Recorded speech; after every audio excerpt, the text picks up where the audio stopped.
It is important to remember that you should never attack an armed intruder unless he is actively trying to kill someone. Attacking a person who is suicidal or a person whose intention is to take hostages could escalate the danger and get you or others killed.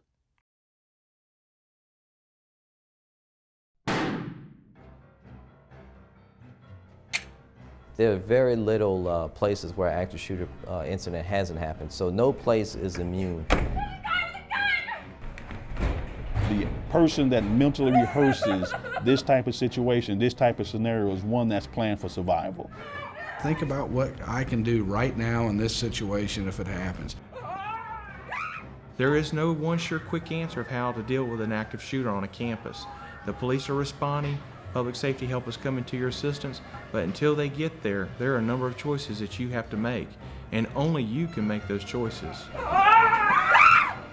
The students need to plan, prepare, and react. No, active shooter can be anywhere. You know, you see it, it's happening in the malls, neighborhoods, campuses, high schools, middle schools. It can happen anywhere at any time. The risk of being struck by lightning is greater than being killed by a stranger in a classroom. But the possibility of an active shooter does exist. But he sees it as an important detail of his childhood. What is an active shooter? And what can you do to protect yourself? Active shooter is a gunman that's engaged in killing someone. The first thing the student must do is protect themselves. So if they're in a situation where they can hide or conceal themselves, that's what they need to do.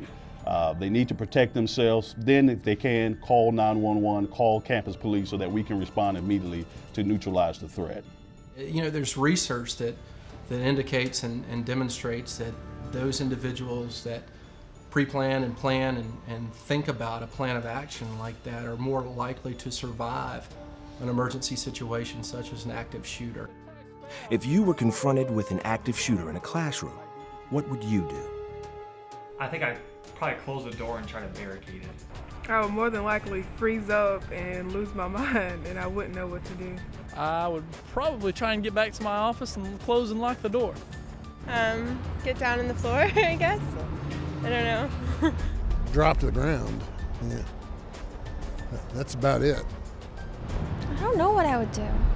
A student has a lot on their minds. They have a tough agenda, and thinking about a shooter coming into their classroom is probably real low on their list of things to have to prepare for. So realistically, depending on the situation and a lot of training, it's a tough situation for them to have to deal with. People ask the question of, if I were to hear terminology or I'd hear somebody discussing about having some active violence, what should I do? Is it just normal chit-chat and I really shouldn't get involved in it because it's not my business? If you see something, say something. That's what we tell people here, and that's what every campus, every student, every faculty is going to have to do. We all have to be partners in preventing and deterring active shooter situations. Many campuses have a behavioral threat assessment team specifically trained to respond to anyone who is a threat to themselves or others.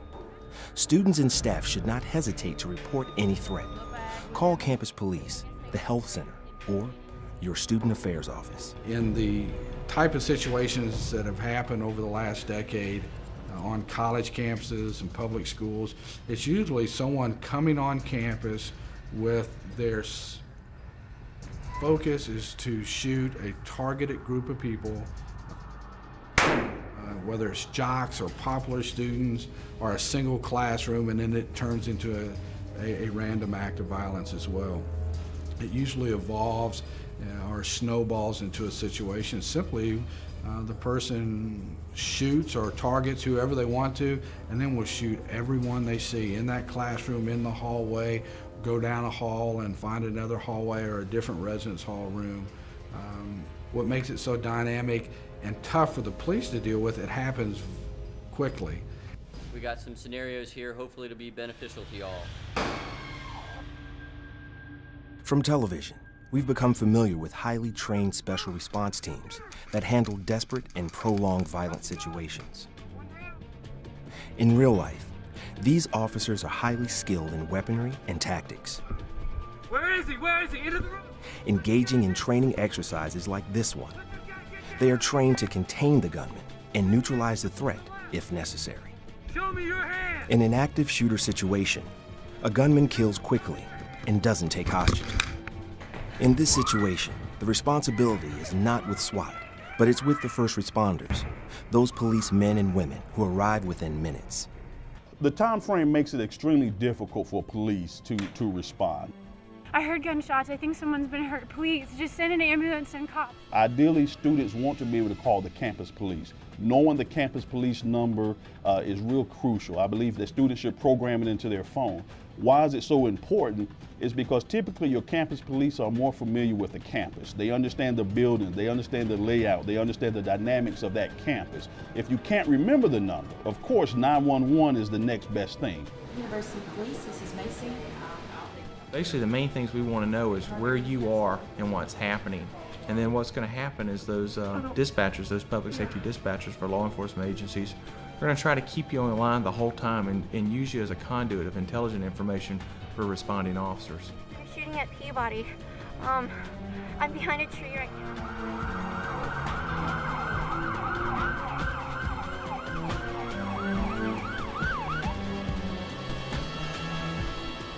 Police response is immediate. Using information gathered from witnesses who call 911 and campus police, these first responders form a plan, and without delay, they move in to intercept the gunman as quickly as possible. In addition, your institution has an emergency alert system where every student, faculty, and staff member is notified using text messages, phone recordings, or other ways to communicate the danger.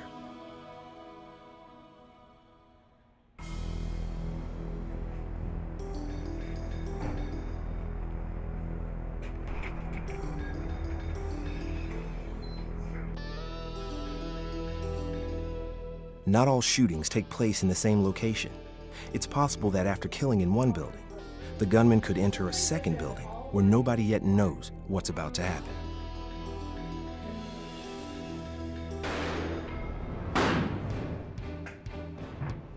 In a hallway is an extremely dangerous situation. If the shooting is not taking place in the hallway, more than likely, after the shooter finishes in a classroom, he's going to go into the hallway or a stairwell. So it's not a good place to stay.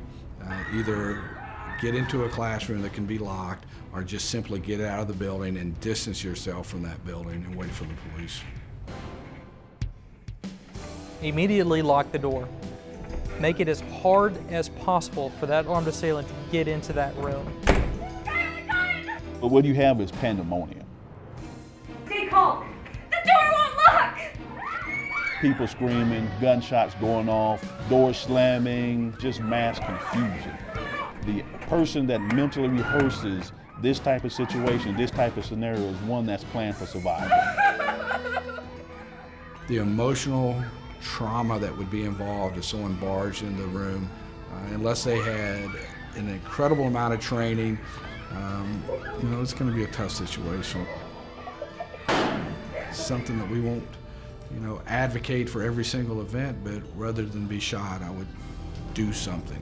I think it's important that we kind of think outside the box and we start to prepare these students. What would you do if you were put in this situation? It's something that someone has to think about in advance. Quiet, quiet. There's a guy with a gun in the hall. Students would be terrified, but at least think about that situation in advance. They have a fighting chance for survival.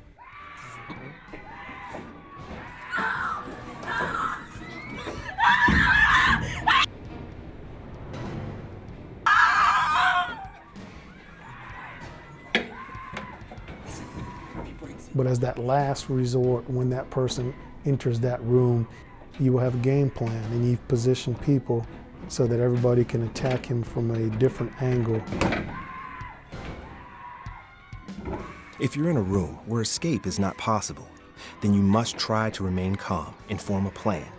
Turn off the lights, lock and barricade the door. Decide what each person should do if the gunman tries to enter the room. and call the police. Use whatever you have to protect yourself. Hide behind an overturned table. Help others do the same, especially individuals with disabilities. Fill a backpack with books and wear it facing forward. It just might stop a bullet. And call police.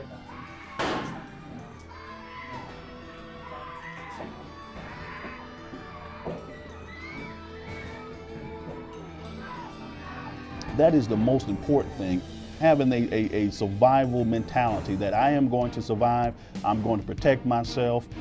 If necessary, we'll barricade the door, we'll hide. If we can't hide, or if I can't hide, then I may have to be prepared to fight. So multiple things can happen at one time. It just takes a coordinated effort. And so it takes that person to have thought about this beforehand to coordinate those efforts when they happen. Police, drop the gun! Drop the gun, police! 819 radio, suspect is down. Repeat, suspect is down. 902 to all perimeter units, hold your position. Repeat, hold your position. Authorities confirm 3 students have been killed here on campus. And what I need you to do is think about, if this happens to me here, if it were to happen today, right now, what would be my options and what would I do? But if you don't think about those things ahead of time, it's going to be hard to prepare.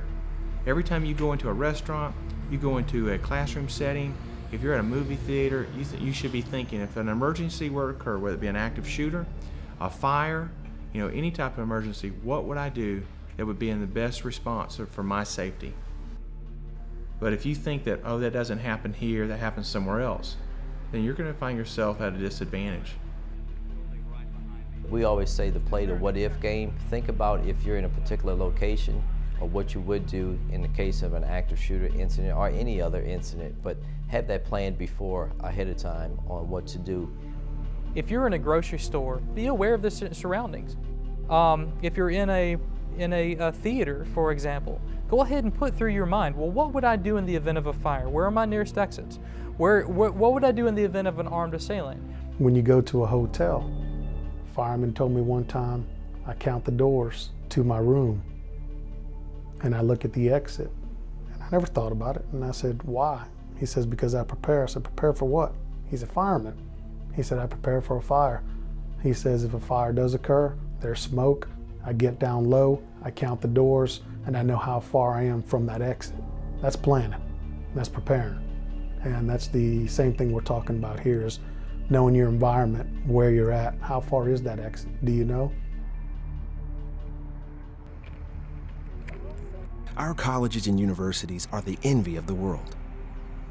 These are places where students learn about science, literature, history, and each other. Today's students must also learn life lessons not usually associated with higher education. Each student must ask himself questions his parents might not have asked him in many years. What would you do if your house caught fire? Where do you seek shelter if threatened with severe weather? Students should also ask themselves, what would I do if someone were shooting in my building? The answers to all these questions are the same. Think ahead and plan to survive. To summarize, remember these important points. Program your emergency number into your phone and know how to get to that number instantly without having to search your phone list.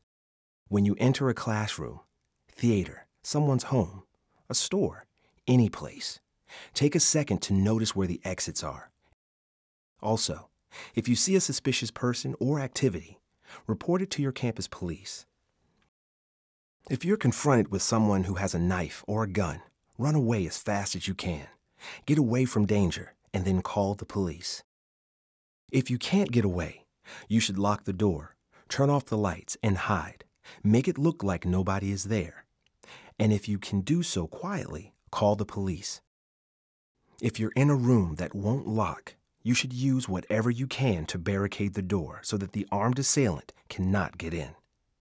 If you're attacked, if someone's shooting people, and there's no escape, fighting back is an option. Use whatever you have to protect yourself. The odds are that this will never happen to you, but if it does, you must be ready. Plan, prepare, react.